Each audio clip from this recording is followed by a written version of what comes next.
En principio, hay que hacer como lo planteabas vos, un paréntesis aparte respecto a la legalidad del decreto, de la forma en que fue emitida esta norma.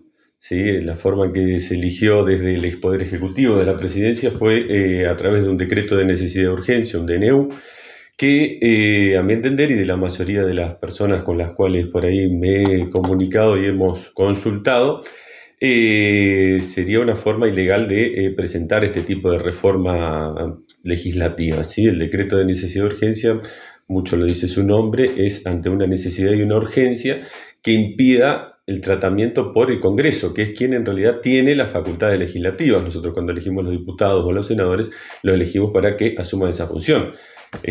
Nuestra Constitución bien dice que nuestro gobierno es un gobierno republicano en el cual existe una división de poderes. Justamente el poder del Estado es uno solo, pero para que no se ejerza de una forma tiránica, se divide en tres partes. ¿Sí? Existe una forma de un control. La parte legislativa corresponde preeminentemente al Congreso de la Nación, así como la judicial a los jueces y bueno, el Ejecutivo al Ejecutivo.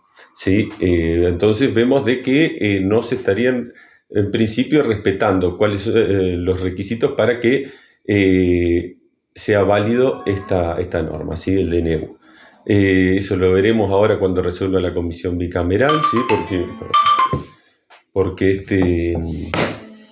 este decreto tiene que pasar primero por la comisión bicameral, que está integrada por 8 diputados y 8 senadores, y después, bueno, será tratado en el Congreso posteriormente.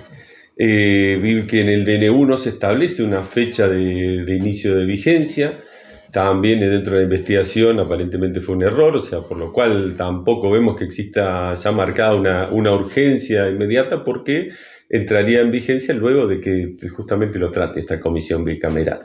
Y la temática que tiene, hasta donde he analizado, porque es bastante amplio el DNU, no le encuentro tampoco una urgencia, ¿sí? Respecto a lo que me preguntabas, en lo que es a las reformas de las normas laborales, ha sido amplia, ha sido muy grande y la verdad que habría que ver incluso si no existen ciertas inconstitucionalidades en algunas cuestiones propias que afectan derechos de raigambre de derechos humanos, de raigambre constitucional. Entiendo yo que esto va a traer un amplio debate judicial posteriormente si es que se llega a otorgar la validez a este decreto, ¿sí? Pero bueno, hay que estar preparados y quizás haciéndote un resumen de este decreto que es muy amplio, podría nombrarte varios ítems que se estarían reformando actualmente. Entre ellos, por ahí me dice acá un listado, se busca de alguna forma aminorar las cargas de los empleadores ante deficientes registraciones, también de alguna forma también simplificarles las registraciones, busca de alguna forma eliminar ciertas relaciones o presunciones de relaciones de dependencia, busca aminorar y de alguna forma quitar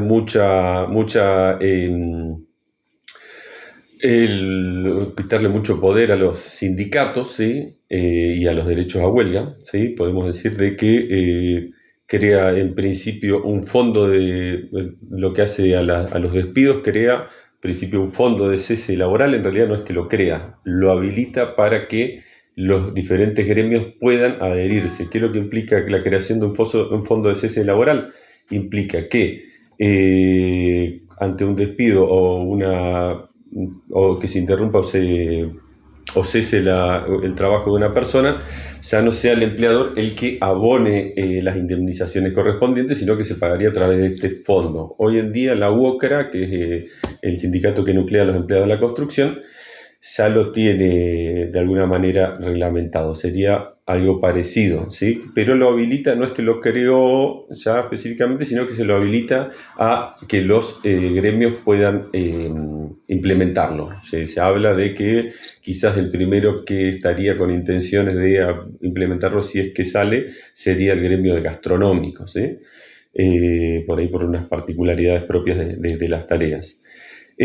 Amplía el periodo de prueba, no sé si sabemos lo que es el periodo de prueba, es un periodo que actualmente está entre 3 Está en 3 meses, donde una persona cuando ingresa a trabajar, durante esos primeros 3 meses puede ser, eh, por así decirlo, despedida sin un derecho a una indemnización por despido, si se le pagan los proporcionales de vacaciones o aguinaldo, ¿sí? Y de sueldo, pero no tiene indemnizaciones por despido ni un derecho a una estabilidad en el trabajo. Eso se amplía actualmente a 8 meses y se mantienen los preavisos de 15 días. También establece, de alguna forma, reforma la parte de las indemnizaciones por despido, ¿sí? Cuando una persona es despedida, dentro de los rubros a calcular siempre se encuentra la indemnización por antigüedad, que es el artículo 245 de la Ley de Contrato de Trabajo. Modifica cuáles son los rubros que se incluyen en esta. De alguna forma establece que no se van a incluir los pagos que tengan que sean semestrales o anuales, que habla con esto. Los semestrales todos conocemos son el aguinaldo principalmente, o anuales también las vacaciones. O sea, el rubro de vacaciones, el rubro de aguinaldo en principio no entraría dentro de este cálculo de la indemnización, pero también puede haber algunos rubros que tengan otros tipos de bonos anuales, esos tampoco entrarían, algunas sumas no remunerativas. Ahí, dependiendo de cada uno de los convenios colectivos, cada uno de los gremios, se quitarían este tipo de ítems para el cálculo de la indemnización por despido. O sea, técnicamente va a ser pura y exclusivamente el sueldo básico de la persona. También respecto a la forma de pago de estas indemnizaciones en juicio, se establece una forma de calcular los intereses. Actualmente siempre la forma habitual y normal era calcular a través de la tasa de descuento de documentos acá en la provincia del Banco del Chubut, donación del Banco Nación. Establece esta misma ley una actualización por el IPC, que sería el índice de precios al consumidor, más un 3%. De alguna forma lo que hace ahí es unificar dos criterios que se tenían, que eran la repotenciación inflacionaria y un interés por el uso de la plata, ¿sí? Veo un interés bastante bajo, un 3%. Y también establece una forma de pago de estas indemnizaciones también en 12 cuotas, o sea que de alguna forma se licúa, podría llegar a decirse, todo este pago. Obviamente también dentro de las condiciones dadas, no siempre es así. Establece también, crea lo que se llama una indemnización por discriminación, ¿sí? Por discriminaciones de sexo, etnia, religión, etc. Crear esta indemnización, quizá alguno pueda llegar a entenderlo como un derecho laboral que se agrega, pero no es un derecho laboral que se agrega, porque antes un despido por discriminación obligaba al empleador a restituir en su puesto a la persona.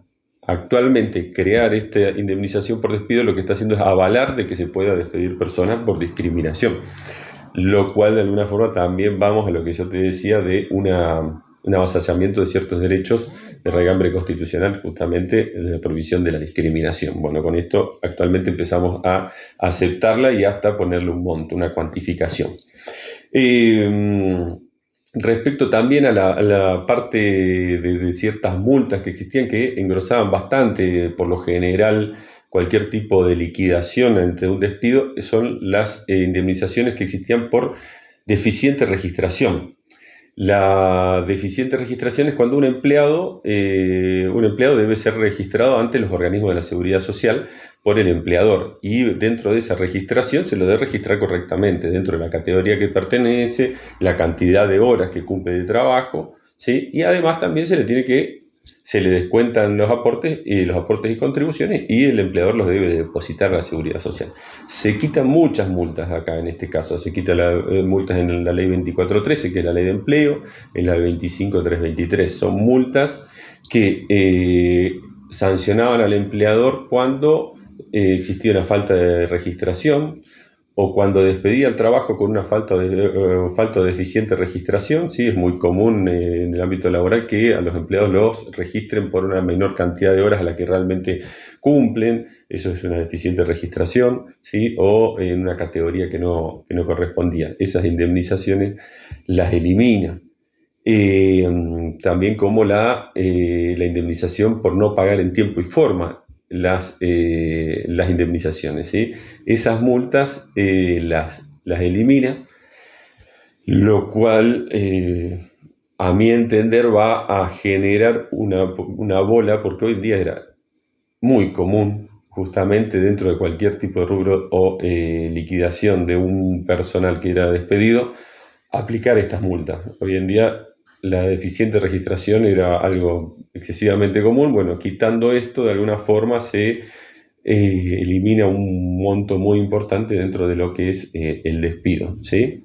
Sí establece ciertos mecanismos para simplificar, incluso ahora, para que el empleador pueda registrar más fácilmente a los empleados.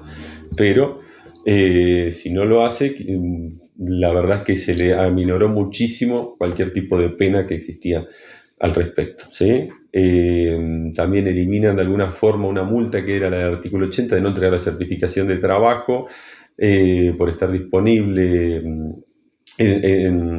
dentro de los organismos de seguridad social, ¿sí? Esta también era una deficiencia bastante común dentro de las relaciones laborales existentes. También otra reforma que ahí yo creo que ya se fue muy, pero muy lejos dentro de lo que es un avasallamiento a los derechos, o sea, ya vamos a una cuestión de humanidad, que es el periodo de excedencia por embarazo, ¿sí? El periodo de excedencia, la licencia por embarazo de una mujer trabajadora era de 90 días, ¿sí? En algunos convenios incluso se ampliaba. Actualmente por la ley se mantienen estos 90 días, pero existía ante la posibilidad de la excedencia, que si una madre quisiera tomarse una licencia posterior al parto, posterior a estos 90 días, podía realizarlo, ¿sí? Sin un salario, pero con una reserva del puesto de trabajo. Actualmente ese periodo de excedencia se elimina y únicamente se permite, fíjate a qué punto llegamos acá, se permite que no se reintegre al trabajo únicamente si es que padeciera algún tipo de enfermedad relacionada con el parto o embarazo, ¿sí? Y sin salario, sin salario. O sea, hoy en día yo creo que ahí es algo que para mí no creo que exista juez que avale eh, este tipo de normativa, pero bueno, esto lo iremos a ver con el tiempo, con cómo reacciona el Poder Judicial a esto, si es que este decreto se instrumenta, ¿sí? Se le da vigencia. Eso es algo que, bueno, la verdad que duele ver. Elimina ciertas presunciones que existían de relaciones de dependencia, o actualmente un monotributista que facturaba habitualmente a una persona, existía una presunción de que en realidad existía una relación de trabajo encubierta. Actualmente se elimina esa presunción, ¿sí? Y además también en esto de los monotributistas crea una nueva figura, de la figura de los colaboradores, ¿sí? Que habla de un trabajador independiente que puede tener hasta 5 colaboradores. Estos colaboradores son personas, trabajadores que van a estar fuera del régimen de la Ley de Defensa del Trabajo. Van a ser, falta que establece un plazo para reglamentar esto, de que esos 5 colaboradores van a hacer sus propios aportes, casi como un monotributista actual.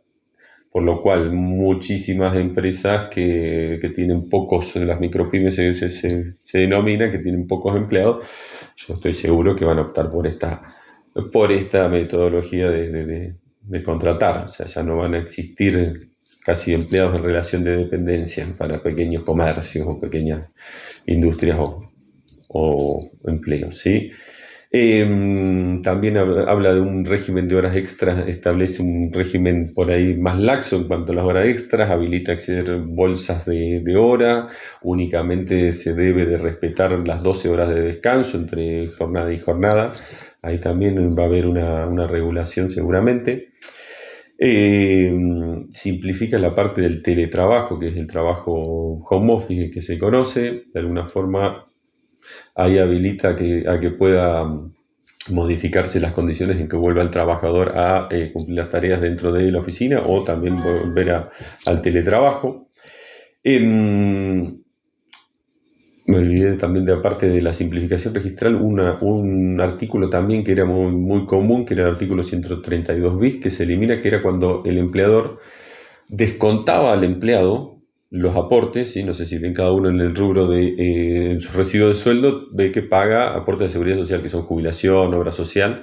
Eso cuando el empleador le descontaba al empleado, pero no los depositaba, ¿sí? Se los retenía para sí, existía una multa que se llamaba multa del artículo 132 bis. Se elimina eso también, o sea que actualmente el empleador se le simplifica bastante también hacer eso, de retener y no aportar.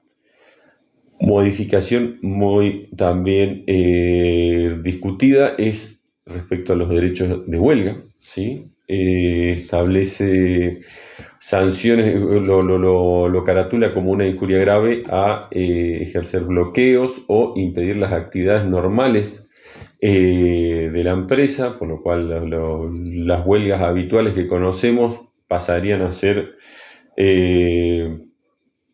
una forma de despido directo, ¿sí? Porque hasta incluso lo establece así, o sea, ya va directo a una injuria tan grave que lo directamente habilita el despido inmediato de la persona ante un bloqueo o un impedimento de las actividades de trabajo o quizás o también de alguna forma entorpecer los trabajos de otros trabajadores que no se adhieran a la medida, y también incluso habla de ciertas actividades que considera esenciales y o sea, esenciales, y también habla de como, bueno, las esenciales en realidad, ahora te comento las otras. Las esenciales habla de que deben de garantizar un 50% de la prestación de las tareas, ¿sí? O sea que por el derecho a huelga de alguna forma en ese tipo, y que son muchas, la verdad que la enumeración son las más habituales de las tareas que conocemos.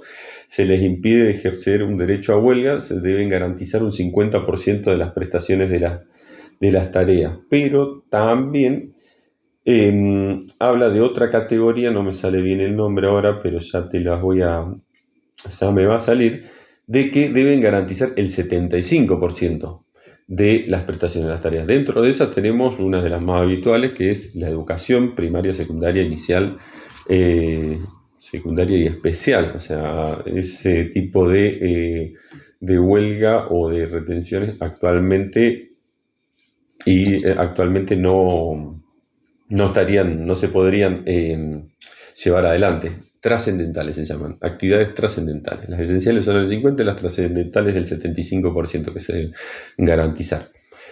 Así que ahí también hay un avasallamiento de alguna forma con el derecho a huelga.